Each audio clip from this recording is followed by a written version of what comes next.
Okay, let's look at a percent word problem.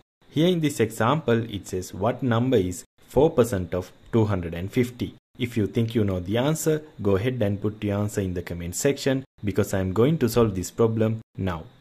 In order to solve any math word problem, you need to rewrite the word problem using only math symbols. So that's what I'm going to do right now. I'm going to rewrite this word problem using only math symbols.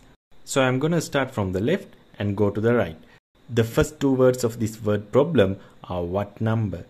So I'm going to rewrite these two words using math symbols, and this is what we are going to solve for, what number. And since we don't know what the number is yet, which we need to find it out, we can call it anything we want. And the common letter we use for something that we don't know is x.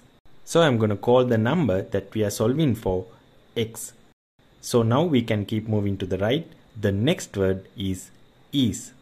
And if you look at the chart at the bottom right corner of the screen, the mathematical symbol for the word is the equal sign. So instead of writing is, I'm going to write the equal sign. If we keep moving to the right, the next three words are 4% of 250.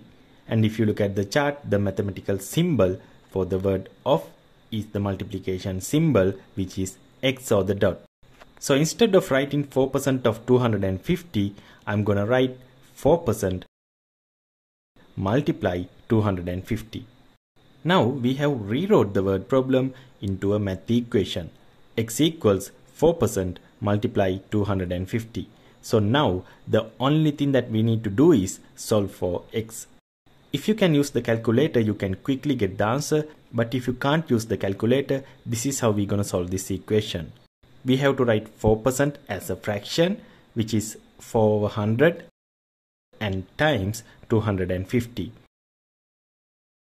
Now this 0 cancels to this 0, and 4 and 10 both can be divided by 2. So 4 divided by 2 is 2, 10 divided by 2 is 5. Now 25 and 5 both can be divided by 5. 25 divided by 5 equals 5, and 5 divided by 5 is 1. So now we only have 2 times 5, which equals 10. So option B is the correct answer. I really hope you are finding my tutorials helpful. So until my next video, I will see you later.